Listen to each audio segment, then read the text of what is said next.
ينفعنا وانفعنا بما علمتنا. InsyaAllah kita lanjutkan lagi perbincangan kita, itu permisalan yang ketiga. Permisalan yang ketiga, perumpamaan kehidupan dunia. Jadi kalau kita tengok sebelum pada ni, Ibnul Qayyim dia pilih kepada kita perumpamaan yang berkait dengan air hujan. Air hujan. Cuma kali ni air hujan juga, tetapi berkenaan dengan hujan yang menumbuhkan tanaman. Sebelum pada ni hujan yang membersihkan kotoran di lembah itu. Kali ni hujan yang menurunkan tanaman. Hujan yang menumbuhkan tanaman. Iaitu firman Allah Subhanahu wa taala, a'udzubillahi minasyaitonir rajim.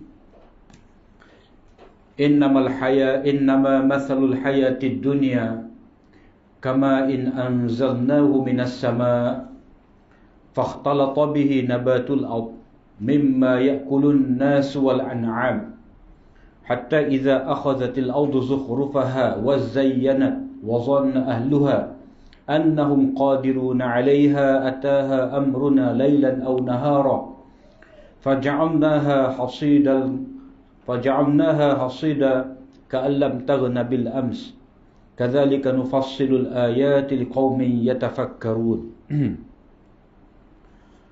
Sesungguhnya bandingan kehidupan dunia hanyalah seperti air hujan yang kami turunkan dari langit, lalu tumbuhlah dengan subur tanaman-tanaman di bumi dari jenis-jenis yang dimakan oleh manusia dan binatang, bercampur aduk dan berpaut-pautan pokok-pokok dan pohonnya dengan sebab air itu, hingga apabila bumi itu lengkap sempurna dengan keindahannya dan berhias dengan bunga-bunga yang berwarna-warni, dan penduduknya pun menyangka bahawa mereka dapat berbagai-bagai tanaman serta menguasainya, datanglah perintah Allah menimpakannya dengan bencana pada waktu malam atau pada siang hari, lalu kami jadikan ia hancur lebur seolah-olah tidak ada sebelum itu. Demikianlah kami menjelaskan ayat-ayat keterangan kami satu persatu bagi kaum yang mahu berfikir.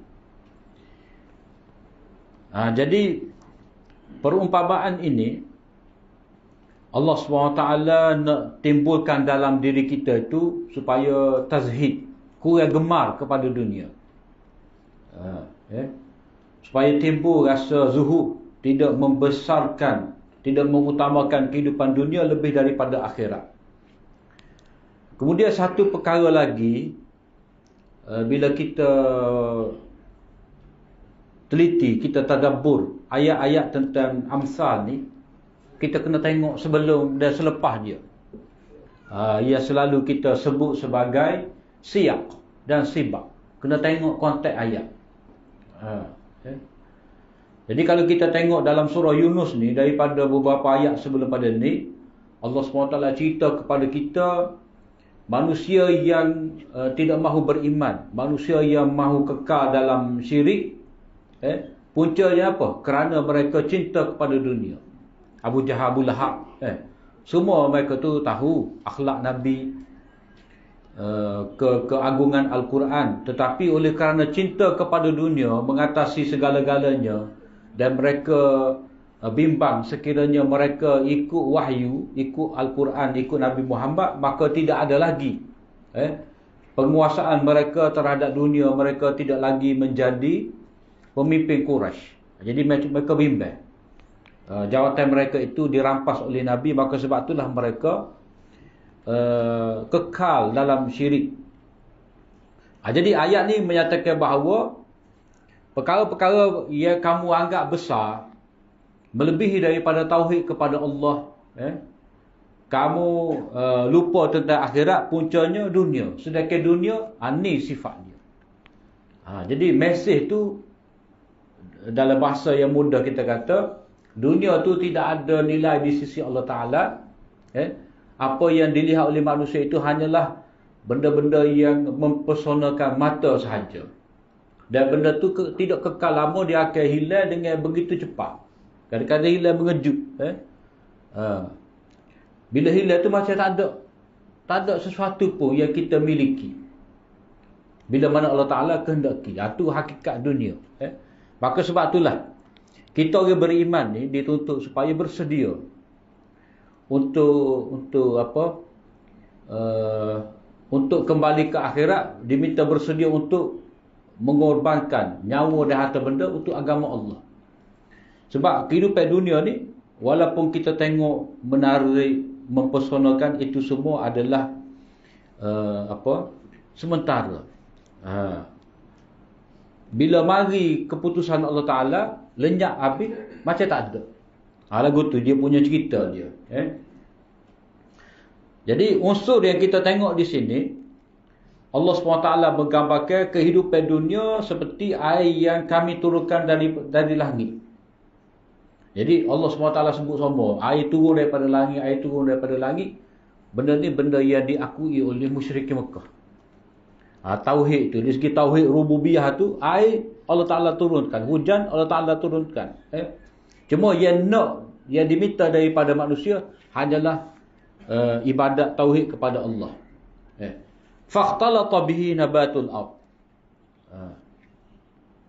Mana bila hujan tu turun, maka masuk dalam tanah, capur molek, sebati dalam tanah tadi, maka dengan sebab itulah pokok tu tumbuh dengan cepat. Jadi dalam ayat ni kata Ibnul Qayyim, Allah SWT buat perumpamaan di sini, dunia sebagai sesuatu yang terhias indah di mata orang yang melihatnya. Bila manusia tengok ni, dia terpegun dan dianggap akan berterusan lagu ni. Itu panggil manusia terpedaya dengan dunia. Ightirar. Mereka terpedaya, tertipu dengan dunia sebab dia anggap kekal. Sedangkan dalam sejarah-sejarah pengalaman manusia hadapi, manusia lalui, hak mana hak tua ni dulu muda. Hak mana hak keduk ni, hak bokok, semua tu segok gapo tu 10 tahun dulu. Jadi manusia tu dia mudah tertipu dengan keadaan zahir. Maka sebab itulah dia menganggap itu akan berkekalan dan dianggap itu adalah hasil daripada usaha dia. Dan sebenarnya ini milik Allah Ta'ala. Sebab bila Allah Ta'ala nak, dia ambil, dia tarik dengan mengejut. Dengan mengejut, tak kira lah waktu mana. Maka disebutkan di sini, hatta ataha amruna lailan aw nahara. Waktu musibah ni, bila Allah Ta'ala nak, dia tak kira malam kau siap, banjir dah. Dulu kita anggap banjir bulan Disember je. Lah ni bulan Oktober pun ada banjir, bulan Februari pun ada banjir. Begitu juga kalau banjir Pantai Timur. Dah, alah ni lembah pantai. Benda yang tepat yang tak pernah. Sebab itulah isyarat di sini, musibah ni dia tak nanti siang ataupun malam. Dua tu je. Dah.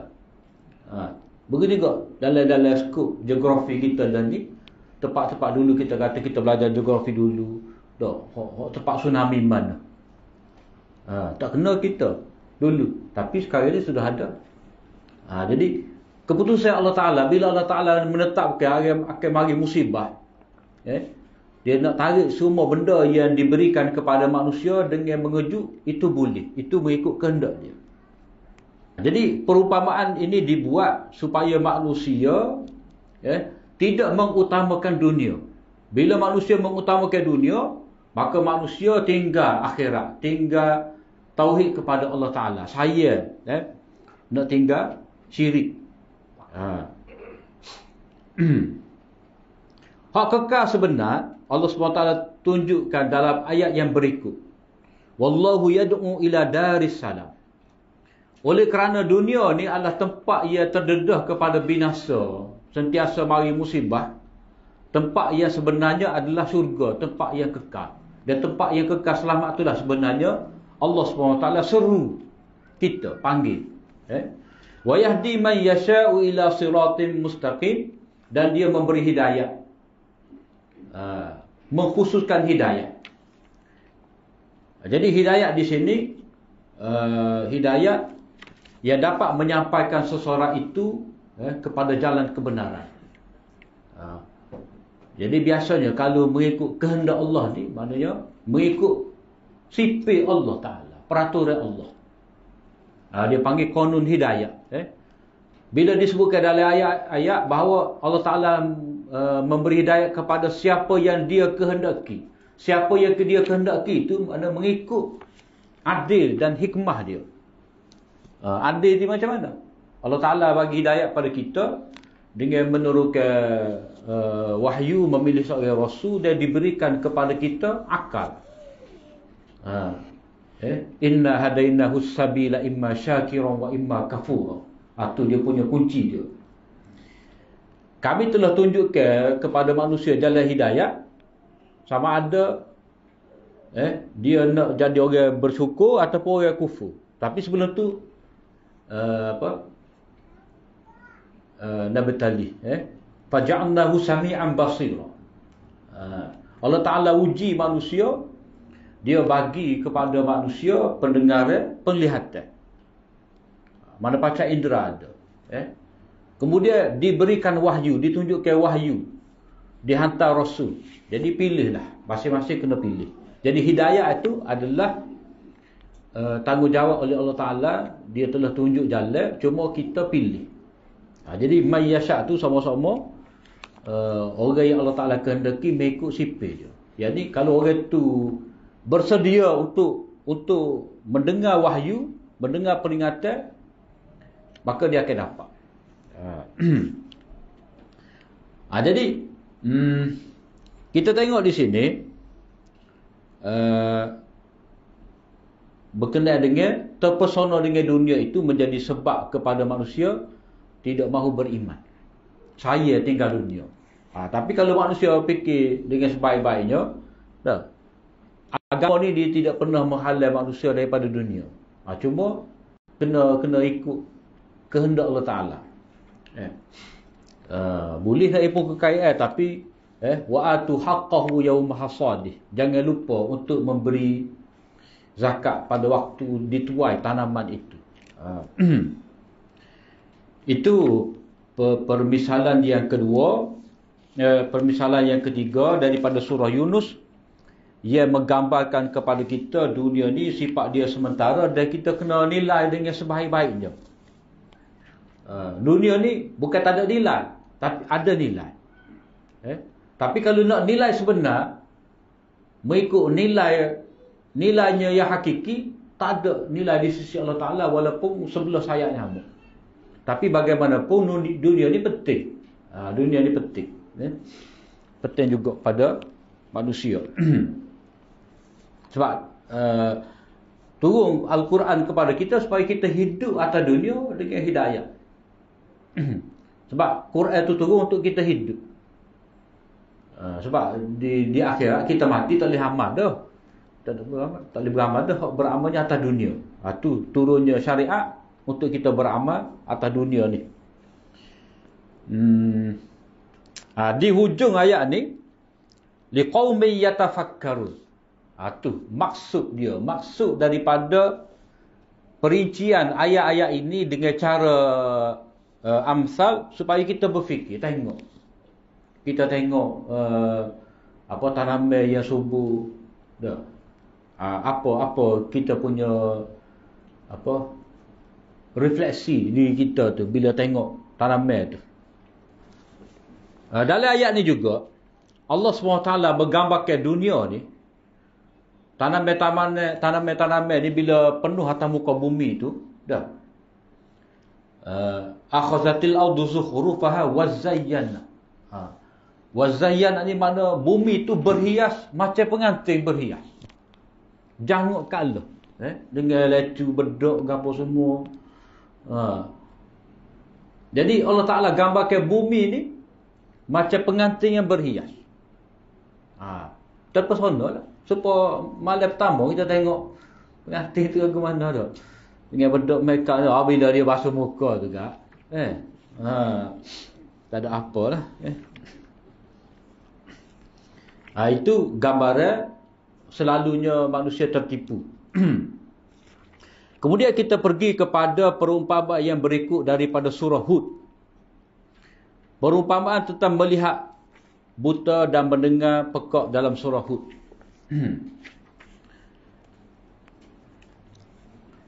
Mathalul fariqaini kal'a'ma wal asammi wal basiri was sami' hal yastawiyani mathala afala tadhakkarun. Cuma ada bunga lepas hal tu tak tahu dia silap setting tu dia tak ada bunga tu tak bukan. Jadi Allah SWT menyebut di sini tentang golongan kafir. Allah Ta'ala sebut di sini perumpamaan dua fariq, dua pasukan. Fariq ni ada dua kumpulan. Fariq, dia asal perkataan fariq ni daripada faraqa, berbeza. Kita jumpa perkataan furqan. Furqan tu maknanya Al-Quran yang bersifat membezakan, menjelaskan perbezaan dengan jelas antara kufur, antara hak dan batil. Jadi fariq ni pasukan. Pasukan ni, satu pasukan ni dia tak sama dengan pasukan satu lagi, jelas. Maknanya orang beriman jelas sifat-sifat, ciri-ciri dia, sifat yang sama sekali berbeza dengan pasukan kafir. Sepak bola lah, bola. Tak, bola. Dia kalau pasukan ni, jersey utama dia warna kuning. Tak. Bila dia berhadapan dengan pasukan satu lagi warna kuning juga, dia kena tukar jersey tu. Jersey. Kena tukar jersey lain. Kena pakai warna biru. Jadi itu panggil fariq. Jadi fariq ni dua kumpulan yang mempunyai ciri masing-masing yang berbeza. Maknanya Allah Ta'ala nak jelaskan di sini, memang tak akan sama. Antara ahli syurga dengan ahli neraka. La yastawi ashabun nari wa ashabul jannah. Itu kita dengar dalam surah Hasyr. Jadi dua pasukan ni merujuk kepada ayat-ayat sebelum pada ni.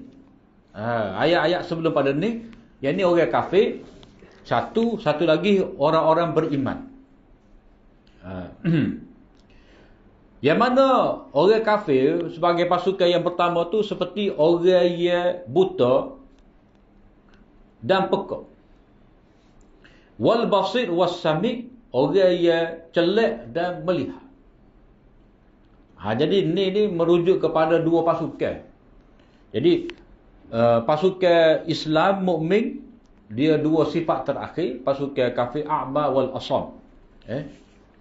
Perihal mana ni? Orang mukmin yang ada iman, ada amal, dia tunduk taat kepada Allah Subhanahu Wa Taala. Sebab dalam ayat sebelum padanya tu Allah Subhanahu Wa Taala sebut wa akhbatu. Mereka tunduk. Mereka tunduk taat kepada Allah Subhanahu Wa Taala. Dia tak tunjuk sini ayat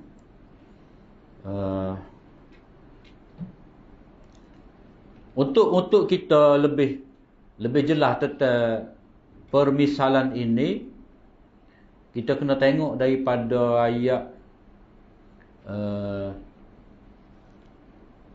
yang ke-14. Ayat yang ke-14. Ayat 14 ni menceritakan kepada kita bahawa orang kafir bila diajak kepada ayat-ayat Allah, bila diseru mereka itu supaya beriman dan beramal, mereka tidak mahu mendengar. Mereka tidak mahu mendengar.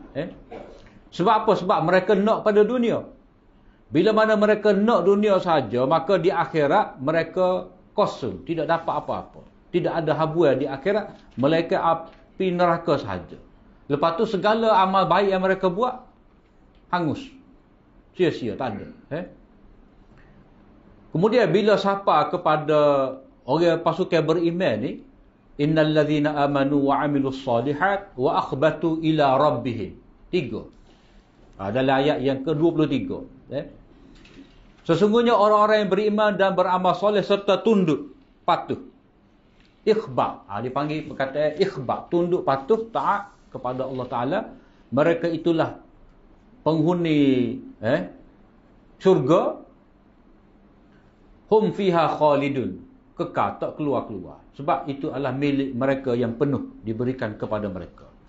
Maka marilah ayat 24, masalul fariqaini kal a'ma. Jadi dua pasukan tu makna dua pasukan yang beriman dan yang kafir.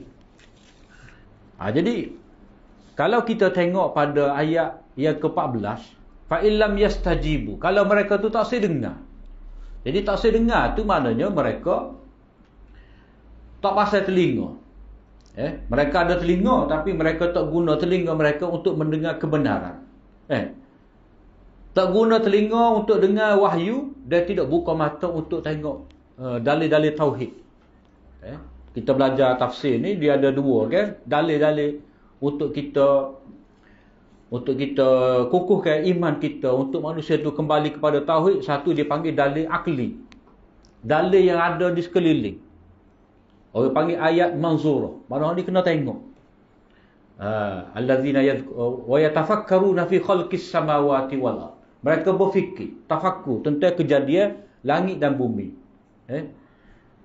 Satu lagi ayat-ayat Al-Quran. Hak ni kena dengar. Ayat Quran kena dengar, ayat-ayat bukti tauhid di alam semesta ni kena tengok. Kena tengok. Jadi hak kena tengok tu dalil akli. Hak kita kena dengar ni dia panggil dalil nakli. Jadi manusia kena guna dua-dua, mata dan juga telinga untuk mendengar. Kalau tak guna, dia panggil buta juga. Fa innaha la ta'mal fa innaha la ta'mal absar walakin ta'mal qulubul lati fis sudur. Hak mana tak saya beriman itu sebenarnya dia tidak buta mata tetapi buta hati. Tidak keras. Sebab kalau dia hati itu cerah, dia akan buka mata untuk tengok kebesaran Allah Ta'ala, dia akan pasang telinga untuk mendengar nasihat daripada wahyu. Itu perbandingan. Jadi kesimpulan perbandingan di sini, orang kafir dia tidak menggunakan dengan sebaik-baiknya panca indera, akal, kurnian Allah SWT untuk melihat bukti-bukti tauhid. Berbeza dengan orang beriman yang berada di atas hidayah dan keyakinan, cerah mata hati mereka sebab mereka menggunakan sebaik-baiknya akal fikiran, panca indera, sentiasa melihat bukti-bukti kebesaran Allah Subhanahu Wa Taala. Itu permisalan yang ke-14. Kemudian sebelum kita berpindah, wujud tu afala tazakkarun. Itulah afala tazakkarun, maknanya maksud daripada dibuat perumpamaan ini supaya manusia tazakkur, belajar, beringat semua. Maknanya kita sebagai orang beriman ni adalah hidup mata, hidup telinga, hidup hati kita, supaya kita dapat basirah, supaya kita sentiasa dalam petunjuk, dalam hidayah, dalam keyakinan. Kemudian perumpamaan laba-laba dalam surah Al-Ankabut. Masalul ladzina ittakhadhu min dunillahi awliya kamathalil ankabuti ittakhadhat baita wa inna awhanal buyuti la baitul ankabut law kanu ya'lamun. Misal bandingan orang-orang yang menjadikan benda-benda lain dari Allah sebagai pelindung-pelindung adalah seperti laba-laba yang membuat sarang. Padahal sesungguhnya sarang-sarang yang paling reput adalah sarang laba-laba kalaulah mereka orang-orang yang berpengetahuan. Jadi di sini Allah SWT nak nyatakan bahawa orang yang melakukan perbuatan syirik,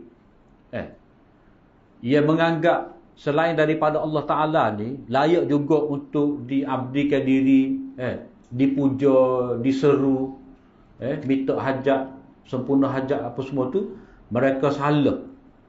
Mereka bergantung kepada sesuatu yang lemah, yang rapuh. Sebab apa? Hanya yang dapat memberi pertolongan kepada manusia yang menyempurnakan hajat manusia hanyalah Allah Subhanahu Wa Taala. Jadi Allah Subhanahu Wa Taala angkat perumpamaan di sini. Allah Taala ambil laba-laba. Laba-laba ia buat rumah. Sara. Jadi mengikut ayat ni, orang yang syirik adalah orang yang lemah. Sebab apa? Sebab sama-sama makhluk. Jadi Ibnul Qayyim mengemukakan dalil daripada surah Maryam tentang orang yang nak cari kemuliaan dengan cara bergantung kepada syirik ni, mereka akan mendapat kehinaan. Wattakhadhu min dunillahi aliha liyakunu lahum 'izza. Mereka menyembah benda-benda yang lain dari Allah sebagai Tuhan-Tuhan supaya mereka sembah itu menjadi penolong yang memberi kemuliaan dan pengaruh kepada mereka. Itu syubhat mereka. Alasan mereka. Sebab dia kira masing-masing daripada berhala ni mempunyai kuasa untuk menyempurnakan hajat mereka dengan cepat. Teori orang syirik ni, dia kata mudah kita beli kereta Toyota. Kalau kita beli dengan kilat, lambat siapa? Kita orang biasa ni tak boleh beli kilat, kena beli melalui agent. Jadi dia kias lagu mana? Kita orang hamba biasa ni, jauh dengan Allah Ta'ala, banyak dosa ni, kita kena guna wali. Kita kena minta dengan orang yang mati tu. Tuan kubur tu. Tuan kubur tu akan sapa hajat kita kepada Allah Ta'ala. Dia buat agent lagu tu. Ni betul ni. Siap dengan ejen Toyota tu betul. Kata-kata ada seorang Habib Nasyid dulu tu. Jadi dia buat, dia kata kalau kita minta direct dengan Allah Ta'ala ni macam kita beli kereta Toyota di kilat.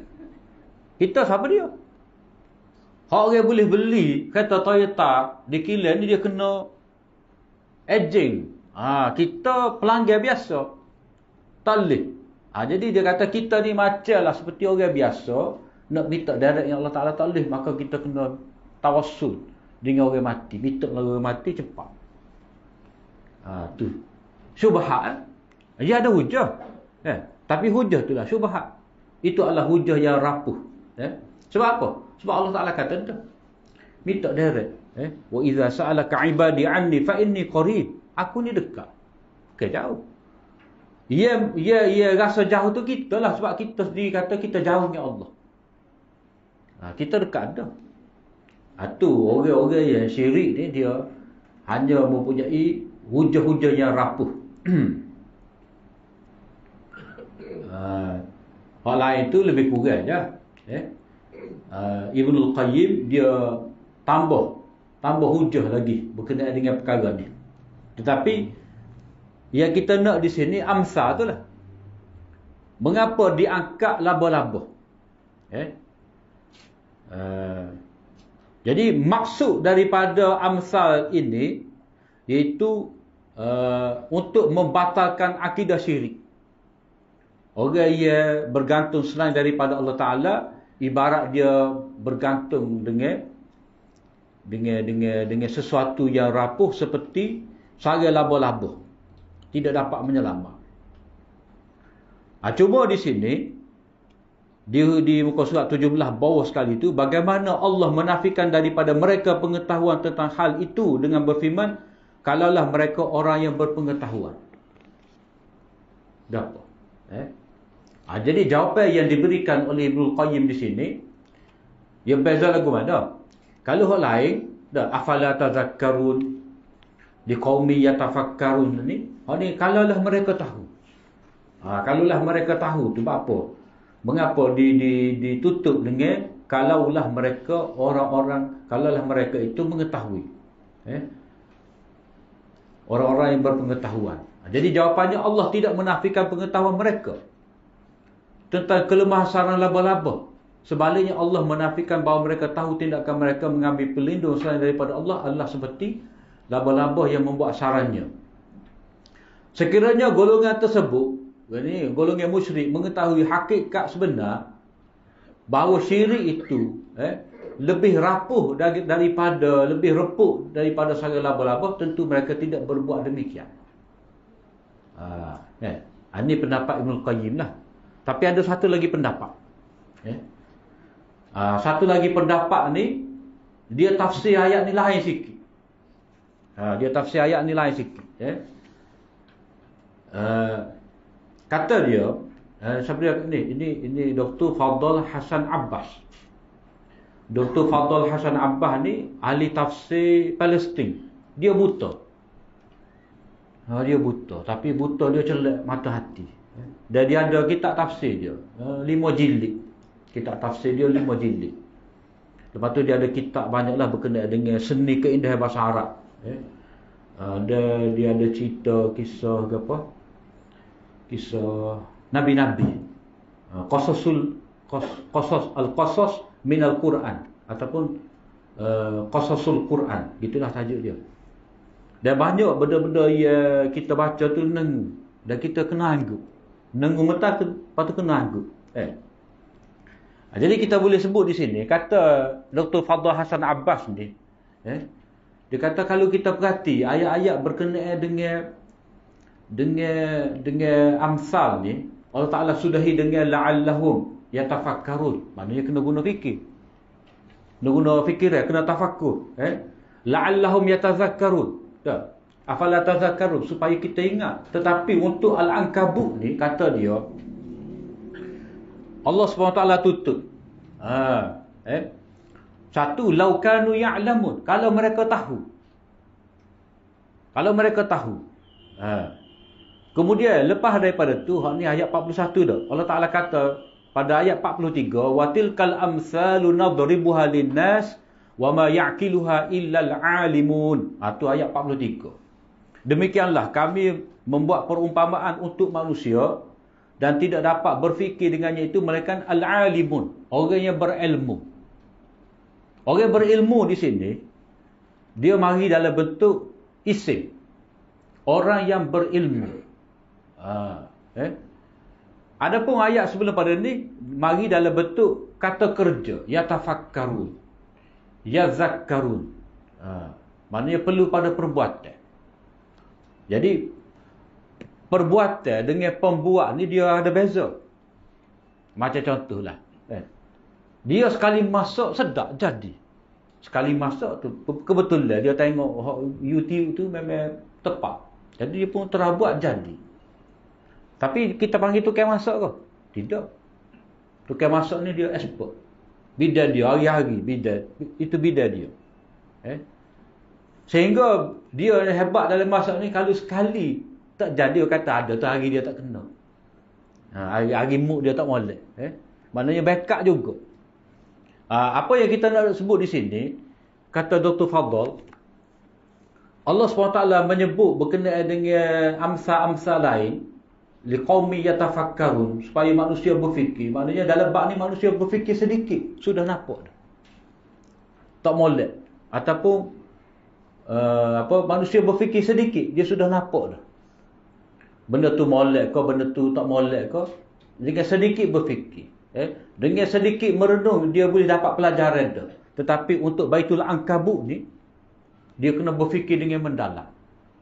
Sebab Ankabut ni kena tengok, Ankabut tu rumah dia bukan rumah sara labah-labah tu, rumah kehidupan.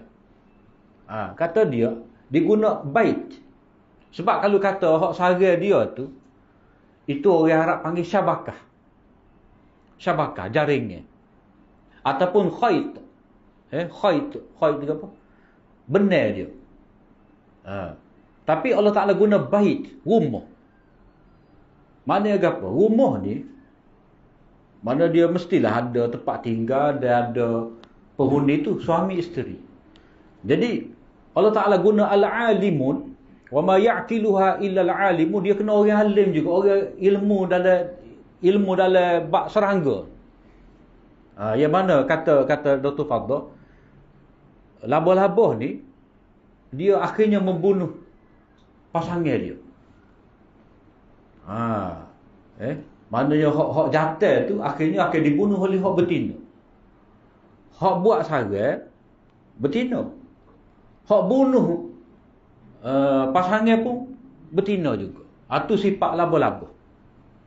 Jadi nak menceritakan kepada kita bahawa orang yang mensyirikkan Allah Ta'ala ni, dia anggap benda-benda yang dia jadikan sebagai sekutu bagi Allah Ta'ala ni dapat memberi manfaat. pertolongan pada dia, tetapi di akhirat semua berlepas diri, semua akan menjadi saksi terhadap perbuatan jahat mereka. Akan memudaratkan mereka. Orang kafir dia sembah berhala, dia sembah batu. Walaupun dia sembah batu, tapi sebenarnya dia menganggap pada batu tu turun roh yang dapat tolong dia. Tapi bila di akhirat, batu tu sendiri akan membakarnya. Innakum wa ma ta'buduna min dunillahi hasabu jahannam. Sesungguhnya kamu dan apa yang kamu sembah selain daripada Allah Ta'ala akan jadi batu bahan api neraka. Itu dalam surah Al-Anbiya. Maknanya berhala mereka sembah, mereka anggap dapat memberi syafaat menolong mereka di akhir, akhirnya benda tu membakar mereka sendiri, membunuh mereka tu sendiri, menyiksa mereka tu sendiri. Macamlah labah-labah ni, walaupun dia, maknanya hak jatuh tadi dah memberikan anak-anak telur-telur untuk betina, tapi hak betina tu akhirnya membunuh dia. Jadi baik di situ maknanya rumah diharapkan dapat melahirkan zuriat dah untuk kebaikan bersama, akhirnya hak betina tu membunuh laba-laba jantan. Itu sebab itulah Allah Ta'ala tutup dengan ayat ni al-alimun. Bab ni kena tanya saintis, kata dia. Hak ni kita tak boleh main tengok gitu dah. Sebab hak ni dia kena kaji dengan mendalam alam serangga ataupun alam laba-laba secara khususnya. Jadi kadang-kadang kita hanya nampak memanglah sehari tu burung tembor dah, burung tepuh pun memang dia akan koyak. Tapi bagi laba-laba itu cukup dah, kukuh dah sehari tu. Sebab apa? Sebab dia buat tu dia nak makan dia nak tahan lalak, nyamuk apa semua, serangga-serangga ni patut makan dia, maknanya kukuh juga tu jaringan dia tu. Tapi hak yang dimaksudkan dengan lebih tepat adalah baik rumah ia ada pasangan, dia ada zuriat. Tapi oleh kerana dia sudah dapat zuriat, dia bunuh. Dia bunuh pasangan dia tu. Itu dalam surah Al-Ankabut. Kemudian kita pergi pada permisalan yang berikut, Fata Morgana dan lapisan gelap dalam surah An-Nur. Ini masih lagi berkenaan golongan kafir. Golongan kafir yang mana Allah SWT nak sebut kepada kita di sini, golongan kafir ni bila mana mereka tinggal ayat-ayat Allah Ta'ala yang jelas, maka mereka sebenarnya berpegang dengan benda yang waham, benda sangka, benda yang tidak pasti. Maka sebab itulah diangkat kepada kita di sini perumpamaan tentang apa? Fata Morgana. Fata Morgana ni ke apa? Riak-riak itulah di atas jalan raya tu, ataupun di padang pasir ketika panas matahari terik tu. Jadi daripada jauh tu nampak macam air, tapi bila pergi dekat tak ada pun. Memang tak akan sapa tempat tu, tempat yang dikatakan ada air. Jadi itu gambaran kepada orang kafir ni, dia waham. Dia duduk dalam waham sangka. Sedangkan Allah Ta'ala nak supaya orang beriman ni hidup di atas kebenaran, di atas wahyu yang jelas. Semua ada hujah, semua ada bukti. Kemudian salah satu daripada caralah untuk kita tadabbur, untuk kita memahami dengan mendalam ayat-ayat Amsal ni, kita sebut tadi, kita kena perhatikan elemen-elemen yang ada tu, unsur-unsur yang Allah Ta'ala angkat dalam apa? Dalam ayat Amsal. Laba-laba, apa sifat dia, orang buta, orang celak, air sebagai sumber kehidupan, air itu sebagai apa? sebagai penyuci, dah. Api sebagai penyuci, api yang membawa cahaya, api yang dapat memberi cahaya, memberi kepanasan kepada manusia. Itu kita perhati unsur-unsur yang ada dalam ayat Amsal. Kita juga sebut tadi, kita untuk memahami dengan detail Amsal ni, kita kena tengok ayat sebelum, ayat selepas. Kalau sebelum kita tengok ayat 39 surah An-Nur ni, kita kena tengok sebelum dia, selepas dia. Sebelum daripada ayat ni, dia ada ayat Allahu nurus samawati wal ardh. Ayat yang masyhurlah kepada kita. Allahu nurus samawati wal ardh, masalun nurihi kamishkatin fiha misbah. Kita kena tengok ayat sebelum, ayat selepas. Dan perkara yang ketiga dah. Perkara yang ketiga kita kena perhati, iaitu kita kena tengok keseluruhan surah. Dia panggil maqasid surah. Surah tu gapo sebenar? Tujuan surah tu gapo? Surah tu mari, dia mesti ada satu tema, ada satu tajuk, ada satu kesatuan makna. Dah. Jadi kita kena tengok. Jadi kalau kita ambil surah An-Nur ni, Allah SWT antara maksud yang boleh kita kaji tentang surah Nur ni, Allah Ta'ala nak menjelaskan ayat. Suratun anzalnaha wa faradnaha wa anzalna fiha ayatin bayyinat. Ayatin bayyinat. Dan sebelum pada surah ni, sebelum daripada ayat ni, dia ada satu ayat. Kalau ayat yang pertama, ayatin bayyinat. Kalau kita tengok pada ayat yang ke-34, sebelum daripada ayat Allahu nurus samawati wal ardh, walaqad anzalna ilaikum ayatin mubayyinat wa masala. Ada tu wa masala.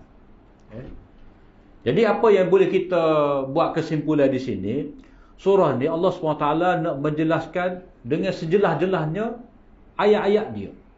Antara caranya dengan mengemukakan masal, perbandingan.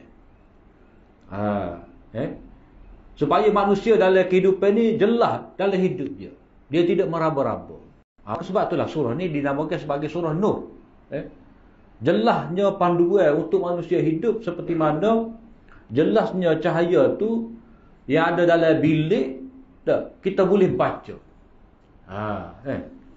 Kita boleh baca. Sebab kita baca tu huruf-huruf yang halus. Jadi Allah Ta'ala nak daripada kehidupan kita ni supaya kita jelas. Jelas halal haram. Jelas antara adab dan biadab, dan banyak lagi lah. Antara hak dan batil.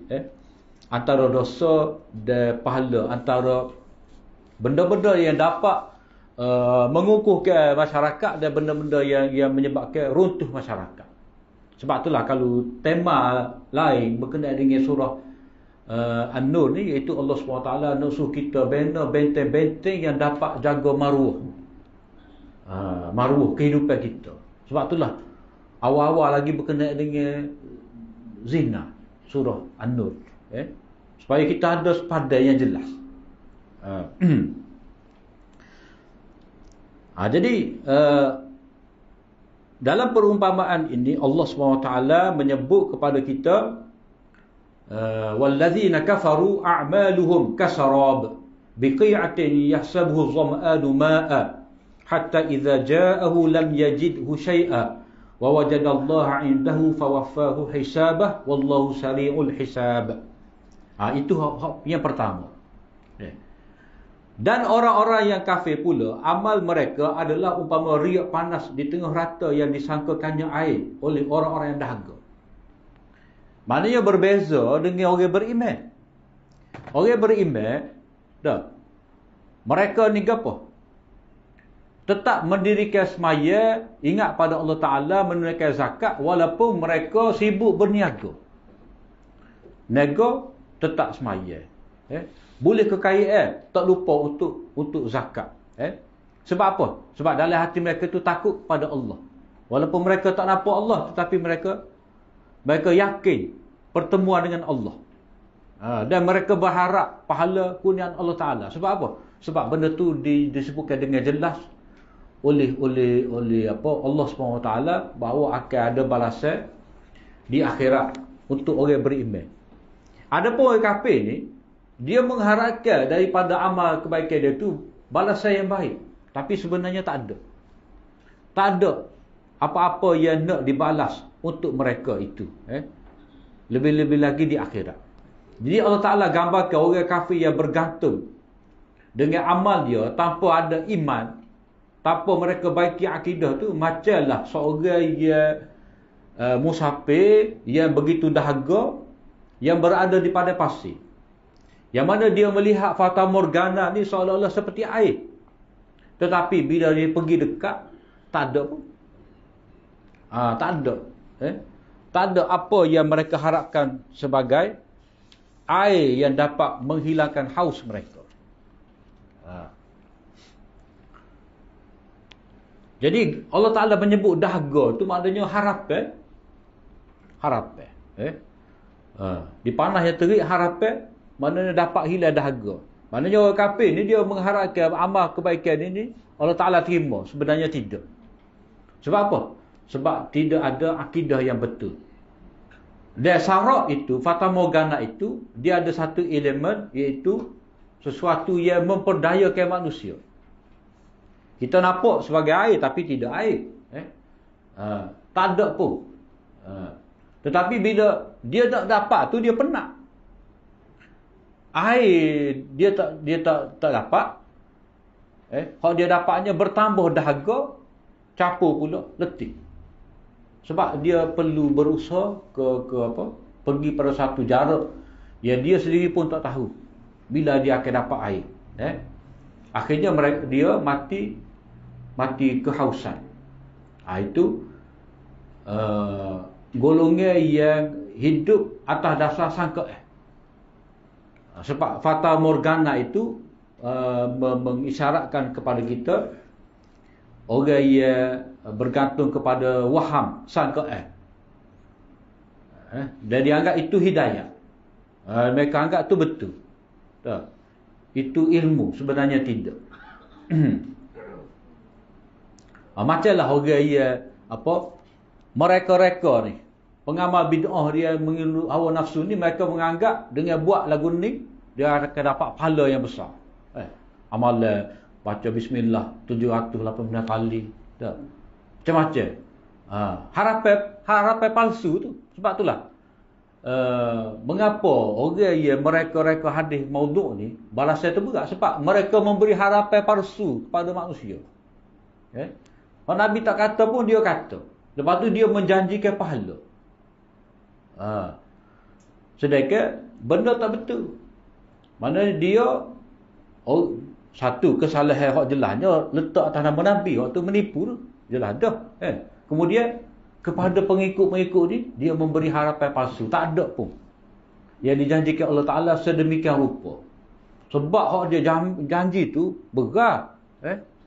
Pahala ibadat Nabi Ibrahim. Macam-macam lah. Orang panggil unsur mujazafah. Melampau-lampau dalam menjanjikan pahala. Sebab itulah kena beringat. Macam apa tu? Zikir yang memenatkan malaikat. Malaikat penat ni. Padahal malaikat ni, dia tak makan, tak minum, tak tidur, penat mana je. Dia tak jemu dengan tugas dia. Kalau kita tengok dalam ayat Quran, ada menyebut malaikat ni memang tak jemu, tak letih. Tiba-tiba kita kata ada satu zikir, kalau kita baca ni, malaikat penat jadi.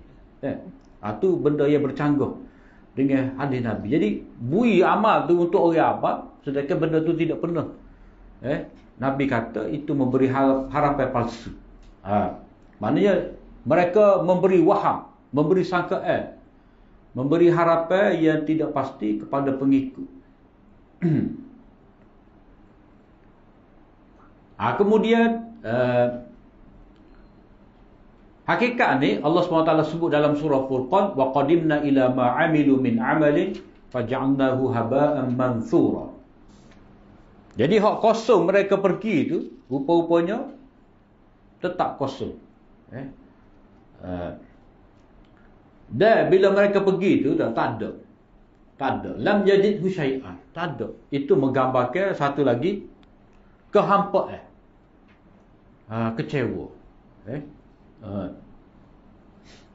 Dia ditipu.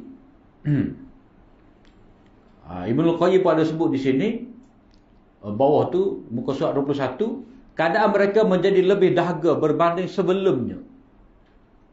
Tadi tak apa dahaga. Tapi tak apalah, hilang. Dia pun pergi tu. Nak sampai tu jauh. Tak. Tiba-tiba tak ada. Hak adanya hukuman dari Allah.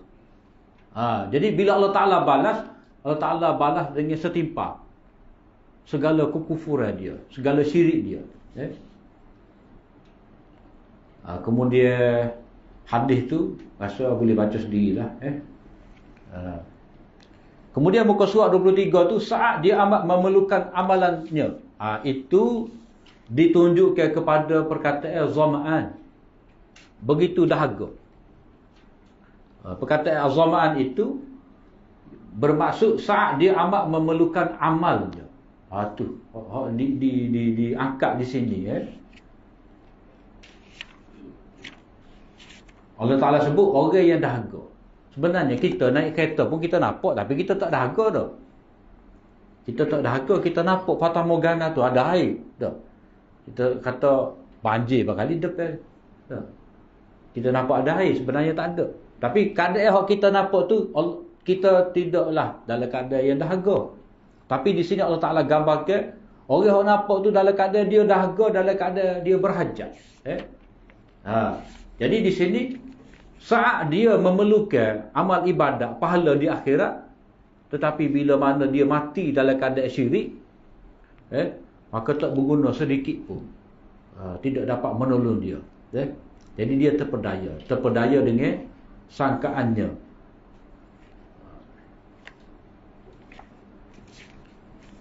Kemudian kategori kedua, ini merujuk kepada ayat yang ke-40. Kita tak baca lagi ayat 40 tu dah. Kategori kedua ni, au ka zulumatin fi bahril lujjiyyin yaghshahu mawjun min fawqihi mawj min fawqihi sahab zulumatun ba'daha fawqa ba'd idza akhraja yadahu lam yakad yaraha wa man lam yaj'alillahu lahu nura fama lahu min nur.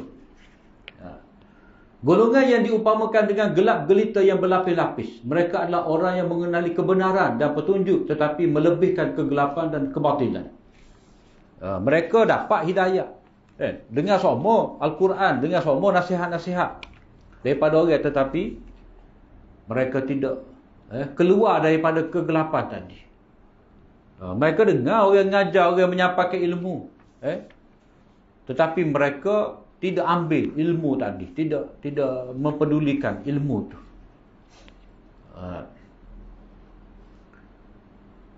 Jadi beberapa lapisan kegelapan ni, kata Ibnul Qayyim, kegelapan tabiat dia. Maknanya benda semula jadi. Kalau kata malah dia lah. Kalau kata nafsu dia, kejahilan dia, tu. Jadi disebabkan mereka ni tidak mahu mengambil petunjuk Allah, mereka tidak mahu mengubah tabiat mereka, hawa nafsu mereka, dan tidak mahu keluar daripada kejahilan. Mereka ni seperti orang yang terperangkap dalam lautan yang dalam. Lautan itu ditutup oleh ombak. Di atasnya ada satu ombak lagi, dan di atasnya ada awan yang gelap. Memang gelap sungguh dia berada. Kalau orang ngaji ocean ke apa, ilmu tentang laut ni, memang laut ni gelap. Orang hak nyelam tu, dia tak nampak pun tangan dia depan. Bila mana dia pergi pada satu tahap kedalaman tu, pada tempat-tempat yang tertentu. Dia ada satu bahagian dalam pengajian tafsir ni dipanggil Ijazul Quran. Yang ni perumpamaan yang Allah SWT sebut sebagai bandingan untuk menyatakan benda yang bersifat akidah ni. Benda yang dijadikan sebagai pembandingan itu adalah benda yang nyata, konkret. benda yang benar-benar menepati kenyataan, fakta. Fakta. Maknanya nak sebut di sini orang yang tidak mahu menerima hidayah, sebenarnya dia berada dalam kegelapan yang berlapis-lapis. Tak. Jadi kegelapan yang berlapis-lapis, nafsu dia, jahil dia, tabiat dia tu, itu mana berlapis-lapis kegelapan. Samalah seperti hakikat kegelapan dalam laut. Jadi hakikat kegelapan dalam laut itu adalah satu fakta. Jadi sambil Allah SWT menyebut kepada kita perumpamaan untuk menegur manusia ni, Allah SWT menyebut fakta sains. Sebab itulah dalam soalan cikgu Nasir tanya tu, an yadriba masalan ma ba'udatan fama fawqaha. Jadi orang saintis kata atas nyamuk tu ada benda. Atas nyamuk. Jadi Allah Ta'ala tak malu nak buat perumpamaan dengan nyamuk dan sesuatu yang ada di atasnya. Yang ada dua tafsiran.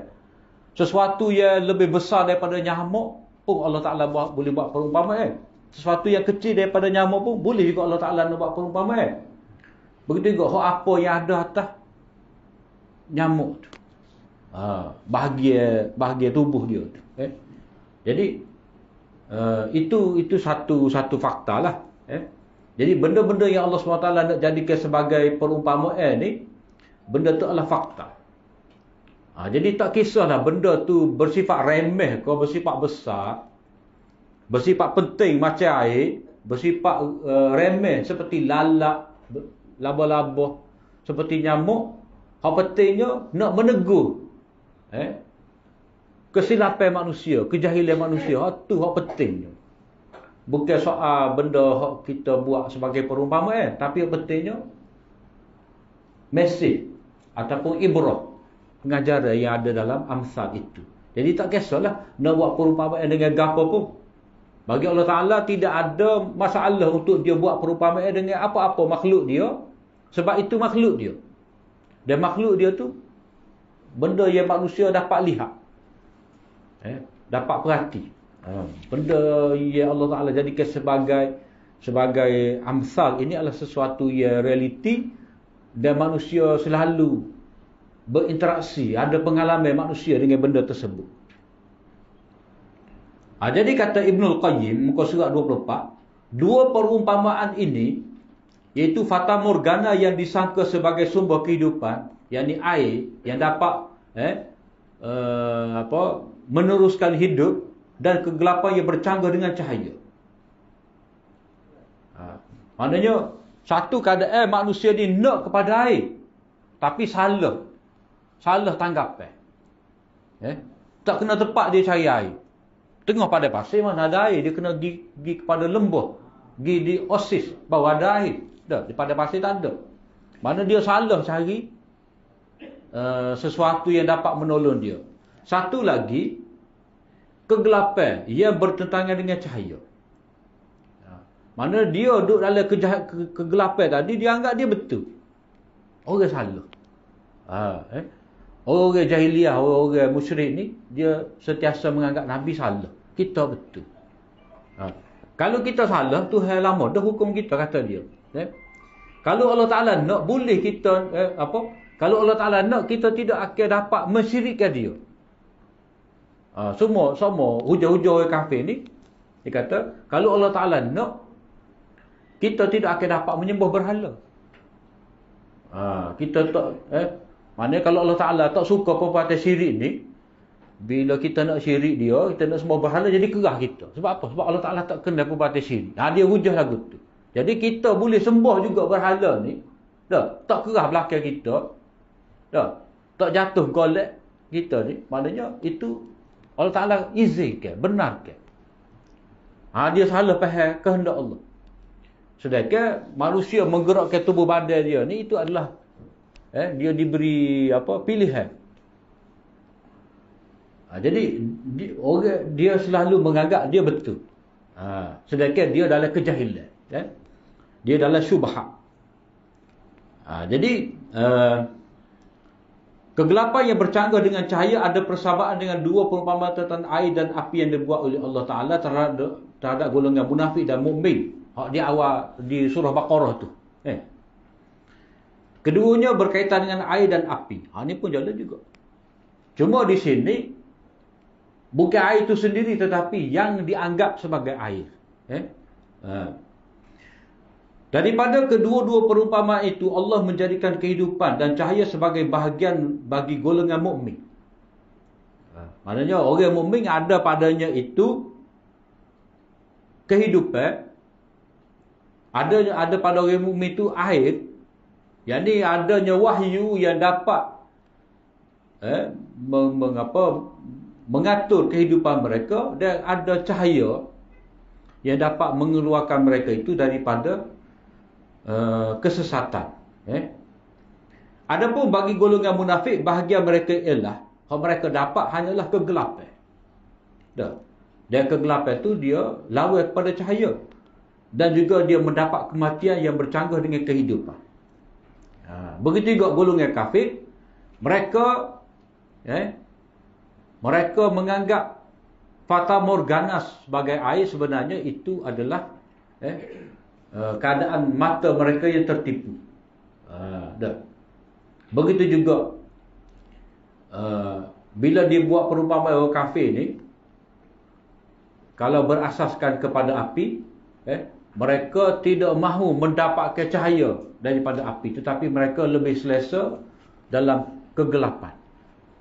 Sedangkan mari wahyu tadi, mari Al-Quran, yang diibaratkan sebagai cahaya untuk menyuluh kehidupan manusia, tapi dia tetap nak duduk dalam kejahilan, kegelapan. Jadi semua ni merujuk kepada sikap menolak, sikap i'rad, sikap berpaling. Manusia merasa cukup dengan apa yang ada, dan mereka tidak mahu kepada wahyu Allah. Mereka tidak mahu petunjuk hidayat daripada Allah. Mereka lebih suka dalam kejahilan, dan mereka sentiasa menganggap mereka ni betul, baik. Kemudian muka surat 25 perenggan terakhir itu, sementara itu perumpamaan kedua, yakni kegelapan yang berlapis-lapis pula merujuk pada orang yang mencintai kesesatan lebih daripada hidayah, melebihkan kebatilan berbanding kebenaran, serta buta daripada kebenaran, padahal jelas dia dapat melihat. Jadi di situ tiga. Zulumat tu isyarat kepada dia suka pada benda sesat, dia suka kepada kebatilan, dan dia membiarkan diri mereka tu buta. Jadi kalau kita tengok ayat ni, iza akhraja yadahu lam yakad yaraha. Pada kegelapan malam tu, bila dia angkat tangan dia tu, tak nampak pun tangan. Malam ke apa? Nabi baca dah ayat Quran pada Abu Jahal, dia dengar dah, tapi gitu kata, sekat malam ni jangan mari pada ni. Kalau kita baca dalam An-Naba'ul Azim tu, keindahan bahasa Al-Quran tu, sehingga Abu Jahal dengan Mughirah ni, Al-Walid bin Mughirah ni curi dengar, nak pergi dengar juga Quran yang Nabi baca ni, sebab ada unsur yang menarik. Jadi hari hak Walid pergi, dia berigak dengan Abu Jahal. Abu Jahal kata, kali ni lepas ni jangan buat. Maknanya mereka ni memang nak dengar Al-Quran. Bukan mereka tak dengar Al-Quran sebab Nabi mari baca ayat Quran, dengar semua, cuma gitulah. Bila mereka tak sih, mereka tolak. Jadi ilmu tu memang sampai kepada mereka. Maklumat sudah jelas kepada mereka, tetapi mereka buat-buat tak nampak. Wa man lam yaj'alillahu lahu nura fama lahu min nur. Jadi siapa-siapa yang tak sih kepada cahaya daripada Allah Ta'ala ni, memang dia tidak akan dapat. Maknanya Allah Ta'ala telah tetapkan, siapa yang nak cahaya kena ikut kaedah, siapa nak hidayat kena ikut kaedah. Supaya kita ada laku. Kalau kita tak petik suruh dia, tak nyala. Lepas tu kita nak buka ke tak sih, atas pilihan kita. Kita nak tidur dalam cerah boleh, kita nak tidur dalam gelap pun boleh. Nak baca kendak-kendak dalam gelap pun boleh, buat juga pun boleh. Atas kita. Tapi orang yang dah.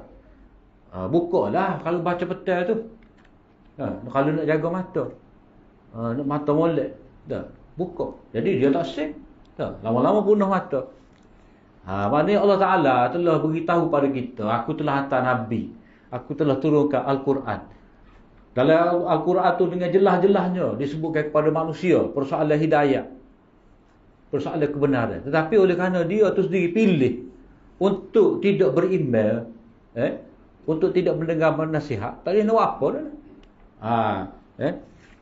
Maka sebab itulah Allah Ta'ala memberi peringatan di sini, وَمَنْ لَمْ يَجْعَلِلَّهُ لَهُ نُورًا فَمَا لَهُ مِنْ نُورٍ. Jadi cahaya tu daripada Allah Ta'ala.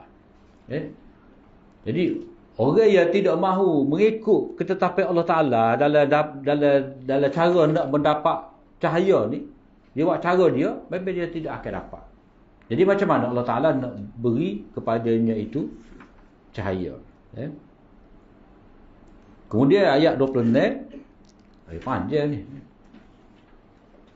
Boleh berhenti tu dah. Dia tadi gas nyala lain pula mari gas. Tahu apa nak itu dah nyala. Tadi gas nyala. Ayat 26 ni dia kaitan, dia ayat sebelum daripada muka surat 26, ayat 38 ni dia sebelum daripada ayat tadi. Sebelum ayat 39.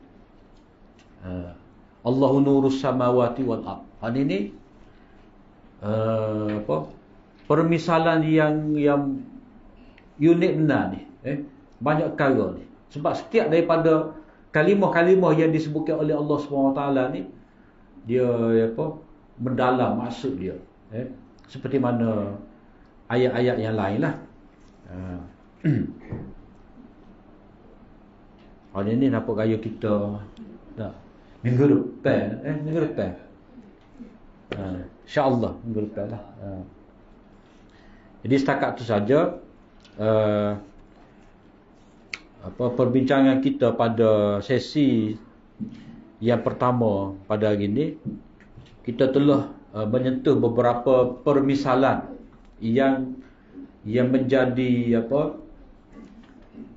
satu benda yang dapat mengetuk pintu hati kita, yang mana Allah SWT nak memberitahu kepada kita pentingnya petunjuk daripada dia, petunjuk hidayah. Mana nak menyatakan kepada kita bahawa daripada pemisalan-pemisalan ini, betapa kita ni perlu kepada petunjuk hidayah daripada Allah Ta'ala melalui Al-Quran. Yang mana akibat buruk daripada orang yang tolak, tidak mahu menerima Al-Quran ni, dia seperti orang yang mencari air di tempat yang tidak betul, bukan tempat yang sepatutnya, di mana dia menyangka itu air, sebenarnya itu hanyalah kebinasaannya. Makin bertambah dahaganya itu, dan dia akan mati dalam keadaan kehampaan. Jadi Allah SWT nak supaya kita ni mati bertemu dengan dia tu dalam keadaan jelas kita mendapat hidayah. Dengan kita mati ni dengan penuh persediaan, dan kita mengharapkan ada pembalasan baik yang sempurna di sisi Allah SWT. Jadi setakat tu saja daurah kita pada minggu ni. Apa yang baik dari Allah SWT dan apa yang kurang tu daripada kelemahan diri saya. Aku liqauli hadza wa astaghfirullah li wa lakum. Assalamualaikum warahmatullahi wabarakatuh.